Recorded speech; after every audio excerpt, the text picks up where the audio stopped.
अस्सलाम वालेकुम व्यूअर्स, उम्मीद आप खैरियत से होंगे। पिछली वीडियो में हमने रिस्क असेसमेंट पे बात की थी कि रिस्क असेसमेंट होता क्या है और उसको कंडक्ट करने के लिए कौन कौन से स्टेप इन्वॉल्व हैं, उनके बारे में हमने बात की थी। क्योंकि ये रिस्क असेसमेंट एक ब्रॉड टॉपिक है, इसको हम एक वीडियो में कवर नहीं कर सकते। अब हम जो उसके डिटेल स्टेप्स थे, 6 स्टेप, उनको हम वन बाय वन डिस्कस करेंगे और कोशिश करेंगे इस वीडियो में ज्यादा से ज्यादा कवर करने की। लेकिन जो रिमेनिंग पार्ट होगा, जो रह जाएगी स्टेप्स, उनको हम नेक्स्ट वीडियो में कंटिन्यू रखेंगे। तो ये फर्स्ट स्टेप हमने डिस्कस किया था वो कि आपका टास्क क्या है। आपको आपके टास्क के बारे में पता होना चाहिए कि आप काम क्या करने जा रहे हैं। तो उसके लिए देखिए, एक डॉक्यूमेंट होता है जिसको हम MOS कहते हैं, मेथड ऑफ स्टेटमेंट। तो आपके पास जो भी आप टास्क करने जा रहे हैं उसका मेथड ऑफ स्टेटमेंट, उस जॉब को आपने कैसे करना है, उसमें क्या क्या चीजें इन्वॉल्व होंगी, रिसोर्सेज क्या होंगे, कौन कौन लोग इन्वॉल्व होंगे, और उसके अंदर एक चीज जो डिटेल में दी जाती है वो होती है कि उस जॉब को हम कैसे करेंगे। उस जॉब का मुकम्मल प्रोसीजर उसके अंदर बताया जाता है, उस जॉब के स्टेप्स के बारे में उसमें बताया जाता है। तो वो डॉक्यूमेंट आपने बड़ी डिटेल से पढ़ना है रिस्क असेसमेंट स्टार्ट करने से पहले, ताकि आपको प्रोसीजर का पता चल जाए कि आप जॉब कैसे करेंगे और जॉब में कौन कौन से स्टेप्स इन्वॉल्व हैं, कौन कौन से रिसोर्सेज इन्वॉल्व हैं। अगर ये आपको डिटेल में पता होगा तो आप एक अच्छा रिस्क असेसमेंट जो है वो बना सकेंगे। तो अब देखिए, इसमें फॉर एग्जांपल एक हम एग्जांपल ले लेते हैं। अच्छा, एक चीज और, एक तो है कि टास्क आपका क्या है, और अब उसको हमने सब टास्क में डिवाइड करना है। सब टास्क में क्यों डिवाइड करेंगे? ताकि हम एक एक स्टेप पे, हर एक स्टेप पे हम डिटेल में जो है वो उसकी हैजर्ड आइडेंटिफिकेशन करके, उसका रिस्क कैलकुलेट करके और कंट्रोल मेजर्स अप्लाई करेंगे, ताकि कोई चीज, कोई रिस्क, कोई हैजर्ड और कोई रिस्क हमारा मिस ना हो जाए। तो फॉर एग्जांपल एक टास्क है, फॉर एग्जांपल लेट्स से कि एक हमने हाइड्रोकार्बन की एक लाइन है, वो उसमें कुछ डैमेज हो गया, हमने उसको रिपेयर करना है।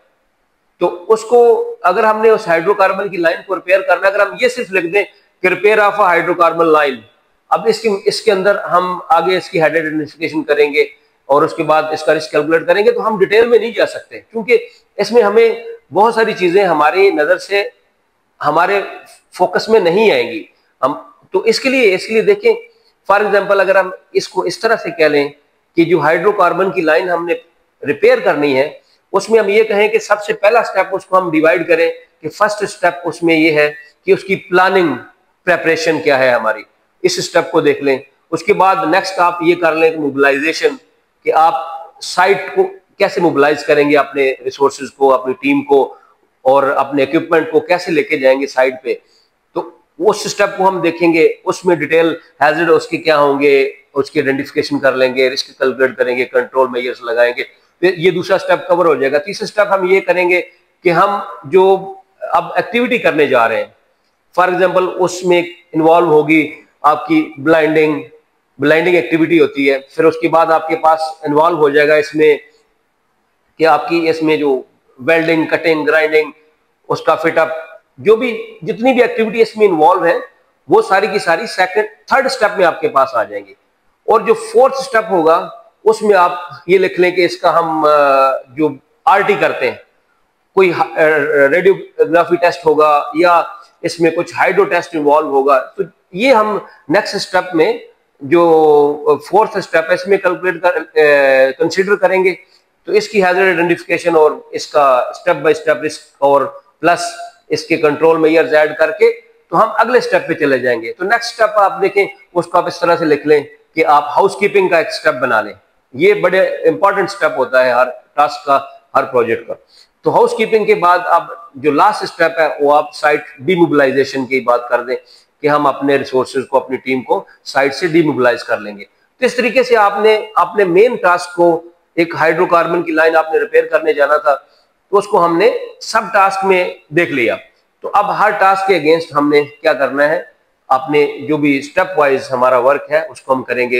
हैजर्ड आइडेंटिफिकेशन है, रिस्क कैलकुलेशन है, कंट्रोल मेजर्स हैं। तो इस तरीके से हम मोर फोकस्ड वे से इस जॉब को सेफली कर सकते हैं।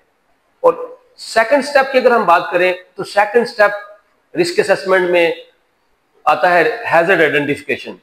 That is really important step, that we have to more focus on this step, क्योंकि अगर हम हैजर्ड को आइडेंटिफाई नहीं कर सकेंगे तो आगे चलकर हम इसके ऊपर रिस्क को कैलकुलेट करना या उसकी मिटिगेशन मेजर्स, वो हैजर्ड की बेस पे ही डिसाइड होना है। अगर हैजर्ड का हमें पता ही नहीं है कि हैजर्ड क्या है आपकी जॉब के अंदर, आपके टास्क के अंदर, तो फिर नेक्स्ट स्टेप हम कर नहीं सकते और वो जो आपका रिस्क असेसमेंट बनेगा वो इतना एप्लीकेबल या वैल्यूएबल नहीं होगा और आपके वर्कर्स को या आपके साइट को वो प्रोटेक्ट नहीं कर सकेगा। तो इसमें देखें, हम हैजर्ड आइडेंटिफिकेशन स्टार्ट करने से पहले कुछ बेसिक डेफिनेशन हैं जो आपको बिल्कुल क्लियर होनी चाहिए। जैसे कि हैजर्ड क्या होता है, पहले ये हमें देखना चाहिए कि हैजर्ड क्या है। Hazard is anything that can cause harm to your people, your environment, your business and your assets. तो अगर हमें पता चल जाए कि हैजर्ड है क्या हमारी जॉब के अंदर, तो वो हेल्पफुल होगा हमारी प्रॉपर रिस्क असेसमेंट बनाने में। फॉर एग्जांपल, इस स्लाइड में अगर आप देखें तो ये एक पिक्चर नजर आ रही है, एक सस्पेंडेड लोड है, तो ये एक हैजर्ड है। Suspended load is a hazard. अब हम सिर्फ इसको चंद सेकंड में ये देख लेते हैं कि ये कैसे आपके बंदों को, आपके वर्कफोर्स को, आपके एम्प्लॉय को या आपके एनवायरनमेंट को या आपके एसेट्स, बिजनेस को कैसे ये जो है वो डैमेज कर सकता है, हार्म कर पहुंचा सकता है। तो इसके ऊपर अगर हम बात कर लें तो देखें, फॉर एग्जांपल लेट्स से कि आप कुछ लिफ्टिंग एक्टिविटी कर रहे हैं और लिफ्टिंग एक्टिविटी आपकी इस तरह से है, किसी प्लांट ऑपरेशन एरिया में है, तो अब अगर ये आपने सस्पेंडेड लोड है, आप लिफ्टिंग एक्टिविटी कर रहे हैं और सस्पेंडेड लोड के नीचे अगर आपने एरिया को प्रॉपर बैरिकेड नहीं किया हुआ था, तो एक बंदा आपका अगर इसके नीचे आके खड़ा हो जाए या नीचे से पास कर जाए, तो जब वो गुजर रहा था तो इस दौरान ये सस्पेंडेड लोड जो है वो बाय मिस्टेक किसी वजह से भी वो आपका ड्रॉप हो गया, तो अगर वो बंदे के ऊपर गिर जाएगा, जो एम्प्लॉय, जो वर्कर आपका वहां से पास होने लगा, अगर उसके ऊपर गिरेगा तो क्या होगा, एक सीरियस इंजरी हो सकती है और लिकदर अल्लाह उसमें बंदे की डेथ भी हो सकती है। तो ये देखिए, इस तरह से ये सस्पेंडेड लोड, ये हैजर्ड जो आपको नजर आ रहा है, ये आपके वर्कफोर्स जो है आपकी, उसको इस तरह से ये डैमेज कर सकता है, नुकसान पहुंचा सकता है, इंजरी जो है वो हैपन हो सकती है। उसके बाद दूसरी बात करें, एनवायरनमेंट को कैसे करेगा। देखिए, वो फॉर एग्जांपल आप प्रोसेस एरिया में कर रहे थे लिफ्टिंग और उसी दौरान में आपका जो हैंगिंग जैसे सस्पेंडेड लोड था वो आपका पाइपलाइन के ऊपर गिर गया, तो अगर वो पाइपलाइन के ऊपर गिर जाएगा, अब क्या होगा कि वो पाइपलाइन डैमेज हो जाएगी। कोई भी आपकी वहां पाइपलाइन हाइड्रोकार्बन की जा रही थी, कोई भी पाइपलाइन किसी केमिकल की पाइपलाइन जा रही थी, उसके ऊपर अगर गिरेगा तो अब उसको डैमेज करेगा तो क्या होगा, वहां से स्पिलेज स्टार्ट हो जाएगी। तो जब स्पिलेज स्टार्ट होगी तो वो स्पिलेज आपकी जो है वो पूरे उस एरिया में फैल जाएगी, जो भी आपका वर्क एरिया है।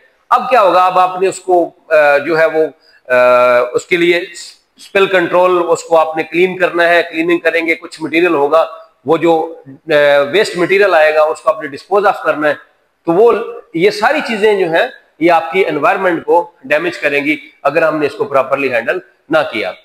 तो उसके बाद आपका एसेट और बिजनेस आ जाता है। फॉर एग्जांपल, जब वो पाइपलाइन डैमेज हो गई सस्पेंडेड लोड के गिरने से, आपका लोड गिरा और आपकी पाइपलाइन डैमेज हो गई, अब क्या हुआ, आपका ऑपरेशन बंद हो गया, ऑपरेशन बंद हुआ, आपकी प्रोडक्टिविटी स्टॉप हो गई। और इसमें देखिए, अब आपको इसकी इन्वेस्टिगेशन, ये जो एक्सीडेंट आपका हो गया, इसकी इन्वेस्टिगेशन करनी है। आपकी जो इन्वेस्टिगेशन टीम वो बैठेगी, उनके आवर्स और वो इनडायरेक्ट कॉस्ट है, लेकिन वो आपको आपके बिजनेस को लॉस तो होगा ना इस चीज का। तो इस तरह से आप देखें तो ये एक हैजर्ड जो है किस तरह से जो हार्मफुल होता है आपके वर्कफोर्स के लिए, एनवायरनमेंट के लिए, आपके एसेट्स, बिजनेस के लिए। इसी तरीके से अगर वो स्पिलेज हुई, अगर उसको प्रॉपरली कंट्रोल नहीं करेंगे तो वो एनवायरनमेंट के साथ साथ हमारे जो लॉ है, लॉ के अगेंस्ट भी ये चीज चली जाएगी। इस तरीके से ये हर एस्पेक्ट को जो है वो टच कर रहा है, डैमेज कर रहा है। तो ये है हैजर्ड की जो क्लैरिफिकेशन। उसके बाद देखें, जो नेक्स्ट डेफिनेशन हमें देखनी है कि हैजर्ड आइडेंटिफिकेशन है क्या। तो actually hazard identification is a process in which hazards of a workplace are identified in your system, in your procedures, in your environment, and for sure the behaviors of the people. So we have to identify, her area में हमें इसको देखना है। और देखें, दो definition आपको और अंडरस्टैंड करनी चाहिए। और ये ओवरऑल अगर आप हैजर्ड्स को देखेंगे ना, तो हैजर्ड्स डिपेंड करता है अनसेफ एक्ट के ऊपर या अनसेफ सिचुएशन के ऊपर, अनसेफ कंडीशन के ऊपर। ये अगर दो चीजें हम समझ लें तो टोटल हैजर्ड आइडेंटिफिकेशन के अंदर कौन कौन सा हैजर्ड इन्वॉल्व है वो हमारी चीजें समझ में आ जाएंगी। तो इसमें देखिए, एक डेफिनेशन है अनसेफ एक्ट। अनसेफ एक्ट क्या होता है? Unsafe act is an action of one or more employees that has a potential to injure someone or maybe cause death of someone and loss to your business or loss the environment. So ये unsafe act है। इसकी अगर दूसरी चीज अगर हम देखें, जो unsafe condition है, तो unsafe condition में क्या होता है कि unsafe condition is a hazardous physical condition or circumstance that can cause injury or death of one or more employees, one or more, and loss to your business, to your environment. So ये दो देखिए, दो ही scenario में आपको hazard नजर आएगा, या unsafe condition होगी या अनसेफ सिचुएशन होगी। देखें, ये टॉपिक ब्रॉड है, इसको हम इस वीडियो में कवर, इवन हैजर्ड आइडेंटिफिकेशन को भी कवर नहीं कर सकते। तो अब नेक्स्ट वीडियो में हम देखेंगे कि आप इंपॉर्टेंस क्या है, क्यों इंपॉर्टेंट है हैजर्ड आइडेंटिफिकेशन, किस तरह से बड़े बड़े एक्सीडेंट हो जाते हैं इससे। तो ये चीज हम देखेंगे।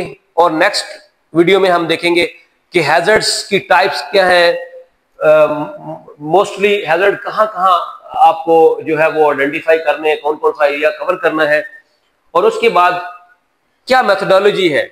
ये सारी चीजें हम इस वीडियो में, नेक्स्ट वीडियो में कवर करेंगे। If you find this video useful for you and you learn from this video, so like this video and subscribe to my YouTube channel for more informative video related to safety। मिलते हैं अगली video में, तब तक के लिए खुदा हाफिज।